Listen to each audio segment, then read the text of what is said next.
मैं हूं आपके साथ सौम्या मिश्रा। चलिए बुलेटिन की शुरुआत करेंगे। जहां देवरिया में चढ़ावा चोरी पर खुलकर बोले मुख्यमंत्री, जन आस्था से खिलवाड़ बर्दाश्त नहीं, अयोध्या हमारी आस्था का प्रतीक, इसके साथ खिलवाड़ बर्दाश्त नहीं। एसआईटी रिपोर्ट आते ही कार्रवाई हमने शुरू कर दी।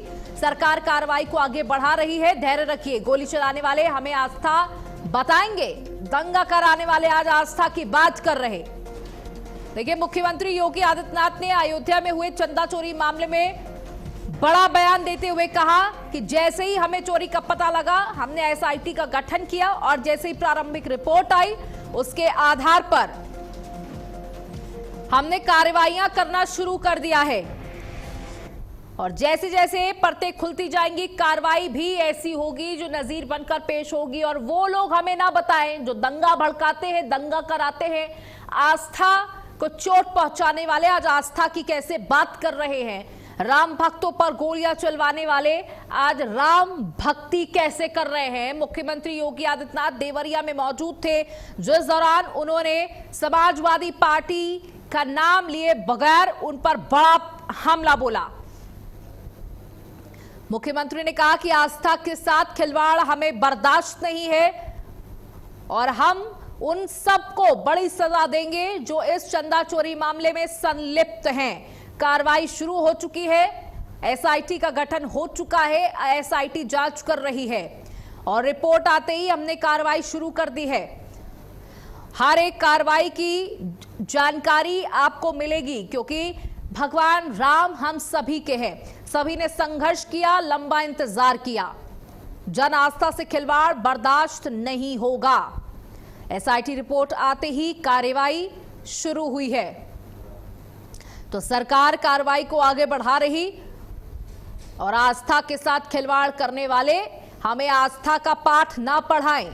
सीएम ने कहा, दंगा कराने वाले आज आस्था की बात कैसे कर रहे। तो देखिए, मुख्यमंत्री योगी आदित्यनाथ तकरीबन देवरिया में 45 मिनट तक उन्होंने संबोधन किया।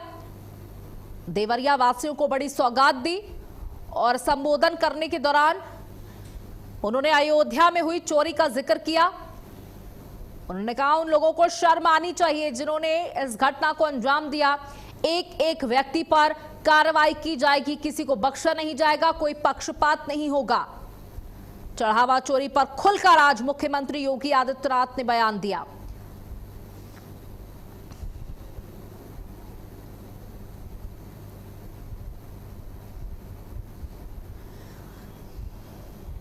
तो देवरिया में मौजूद थे, लाखों करोड़ों की योजनाओं की सौगात दी देवरिया वासियों को और उसी दौरान बातचीत करते हुए, लोगों से संवाद स्थापित करते हुए, संबोधित करते हुए मुख्यमंत्री ने साफ तौर पर कहा, हमें बर्दाश्त नहीं।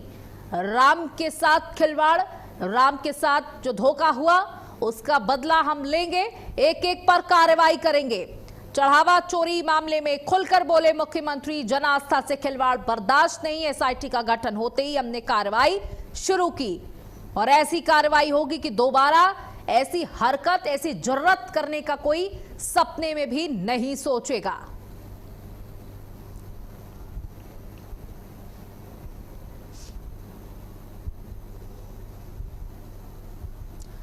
बता दें कि समाजवादी पार्टी लगातार चंदा चोरी मामले को लेकर मुखर रूप से बोल रही है। समाजवादी पार्टी का कहना है कि कौन लोगों की इसमें संलिप्तता है, अभी तक कोई बड़ी कार्रवाई क्यों नहीं की गई, किसी की गिरफ्तारी क्यों नहीं की गई, अभी तक सिर्फ ये बात कहकर चीजें टाली क्यों जा रही है कि कार्रवाई चल रही है, जांच जारी है। जांच कब तक चलेगी?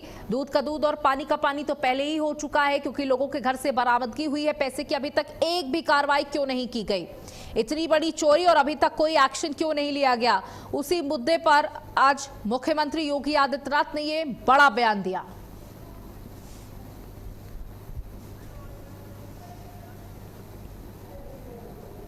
के बारे में जो कदपे समाचार मिल रहे थे, हमने कहा था एसआईटी गठित की गई है। एसआईटी की रिपोर्ट आने के साथ ही हमारी कार्रवाई भी प्रारंभ हो जाएगी और आपने देखा होगा एसआईटी की रिपोर्ट आई, तुरंत कार्रवाई प्रारंभ हो गई। और मैं आश्वस्त करता हूं, जो मैंने कहा था, दूध का दूध और पानी का पानी हम करके रहेंगे। जन आस्था के साथ खिलवाड़ स्वीकार्य नहीं। सनातन आस्था के साथ जो भी खिलवाड़ करेगा उसका भुक्तभोगी होगा। किसी को छूट नहीं दी जा सकती। लेकिन बहनों और भाइयों, मैं आप सबको इस बारे में भी कहना चाहूंगा, पूरे प्रदेशवासियों से मैं कहना चाहूंगा, सभी राम भक्तों से मैं अपील करना चाहूंगा, ये जो लोग आज आक्षेप कर रहे हैं, उठाने का कुत्सित प्रयास कर रहे हैं, इनकी मंशा अच्छी नहीं है। ये वे लोग हैं जो भगवान राम को नकार। चलिए लखनऊ से एक और बड़ी खबर आपको दे दें, जहां उत्तर प्रदेश बीजेपी की अहम बैठक आज। यूपी बीजेपी के नवनियुक्त पदाधिकारियों की पहली बैठक आज 3 बजे कार्यालय में पहली बैठक होगी। प्रदेश बीजेपी अध्यक्ष पंकज चौधरी करेंगे अध्यक्षता। प्रदेश संगठन महामंत्री भी रहेंगे बैठक में मौजूद। संगठन विस्तार और आगामी रणनीति पर मंथन होगा। लखनऊ स्थित प्रदेश कार्यालय में यह बैठक होगी। तो यूपी बीजेपी की अहम बैठक आज होगी और यूपी बीजेपी के नवनियुक्त पदाधिकारियों की आज ये पहली बैठक होगी। देखिए, कल सूची जारी की गई है और सूची के बाद आज 3 बजे प्रदेश कार्यालय में ये पहली बैठक होनी है। ये बैठक बहुत महत्वपूर्ण इसलिए मानी जा रही क्योंकि सभी नवनियुक्त पदाधिकारी इस बैठक में मौजूद रहेंगे और आगे की रणनीति इस बैठक में जरूर तय होगी। बधाई के साथ साथ सभी को उनका कार्यभार सौंपा जाएगा कि अब किस तरीके से काम करना है, किस तरीके से जुट जाना है 2027 का लक्ष्य फतेह करने के लिए। और देखिए, इस बार जो ये सूची जब सामने आई, जो ये टीम योगी आदित्यनाथ की नई टीम के तौर पर इस टीम को देखा जा रहा है, जिसमें 70% युवा चेहरे हैं, नए चेहरे हैं जिनको इस बार मौका मिला है। उन पुराने चेहरों को हटाया गया है जो या तो निष्क्रिय चल रहे थे या नई जिम्मेदारी देने के लिए उन्हें वहां से हटाया गया है। कोई बड़ी जिम्मेदारी मिल सकती है। लेकिन अगर अभी की बात करें तो इस नई टीम में कई ऐसे युवा चेहरे हैं जो लगातार सक्रिय भूमिका निभा रहे थे। उनका अपना एक वोट बैंक है, उनकी अपनी एक पहचान है, उनके साथ एक बड़ा समूह है। इन सब बिंदुओं को ध्यान में रखते हुए, साथ ही जातीय समीकरणों को फिट करते हुए इस सूची को बनाया गया है।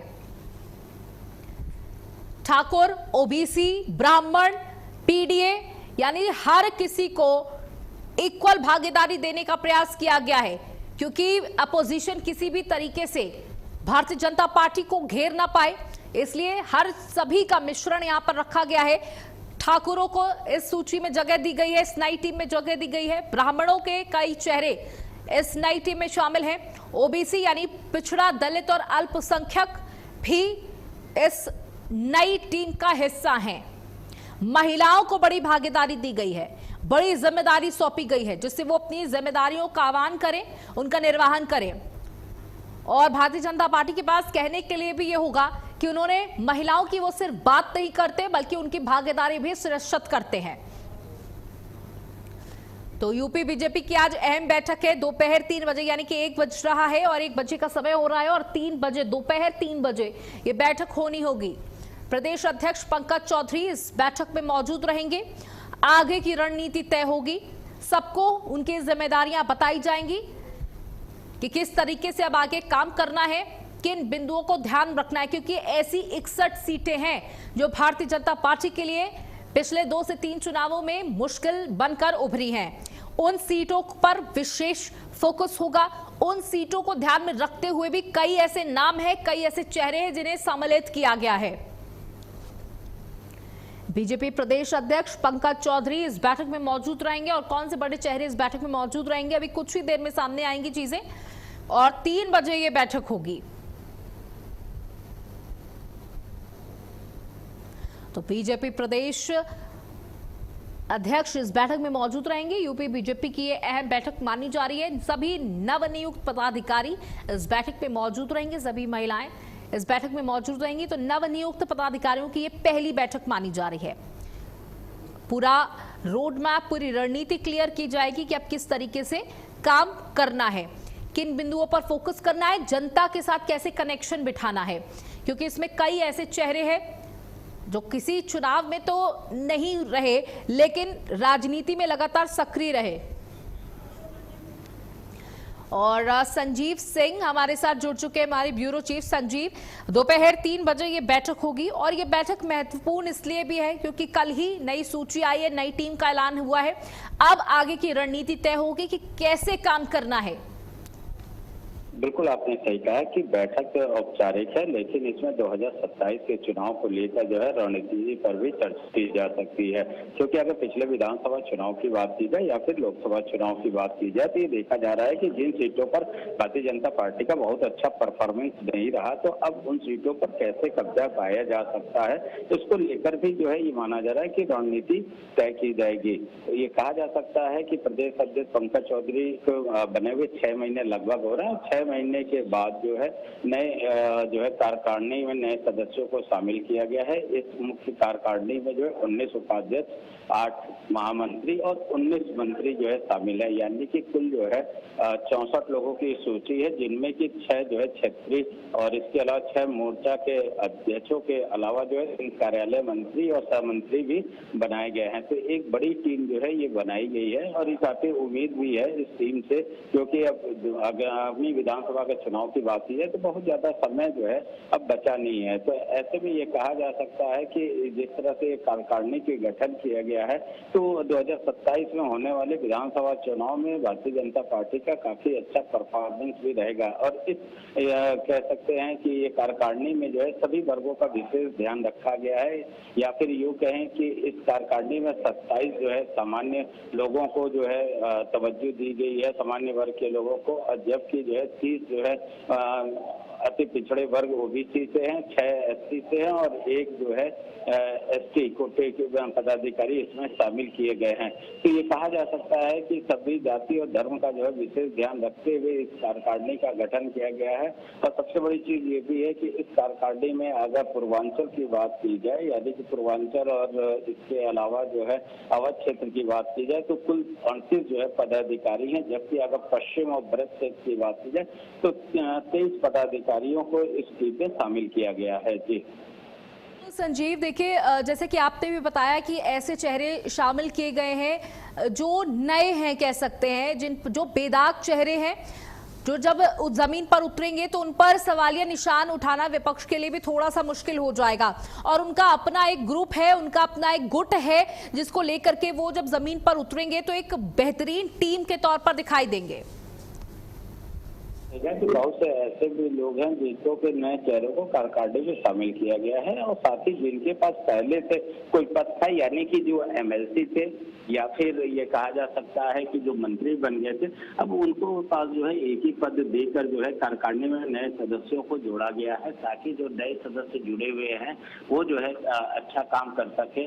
जो सरकार की योजनाएं हैं, भारतीय जनता पार्टी की जो योजनाएं हैं, उन योजनाओं को लेकर वो जनता के बीच में जाए, ताकि जो है उन योजनाओं के बारे में उनको जानकारी मिल सके। इसके अलावा नए चेहरों की बात की जाए तो नीरज सिंह को जो है मंत्रिमंडल में संगठन में जो है शामिल किया गया। इसके अलावा जो है अगर पूजा पाल की बात की जाए जो कि समाजवादी पार्टी के थे, उनको भी जो है उपाध्यक्ष बनाया गया है। तो यानी कि ये कह सकते हैं कि नए चेहरों को काफी ज्यादा तवज्जो दिया गया है और खास तौर से जो युवा हैं उनको ज्यादा तवज्जो दिया गया है, क्योंकि ये कहा जा सकता है कि युवा चेहरा जो है एनर्जी से भरे होते हैं। तो ऐसे में जो पार्टी की जो भी रणनीति है या फिर जो भी उनकी उपलब्धियां योजनाएं हैं उनके बारे में आम जनता तक वो जाकर जो है उन योजनाओं कार्यकारिणी बारे में जानकारी भी दे सकते हैं। तो इस बार के जो कार्यकारिणी के जो विस्तारीकरण किया गया है होगी, इसमें किस तरीके के दिशा निर्देश दिए जाएंगे और क्या क्या चीजें निकल करके सामने आएंगी। बहुत बहुत शुक्रिया हमारे साथ जुड़ने के लिए। और यह वक्त तो चला एक छोटे से ब्रेक का, जल्द लौटेंगे।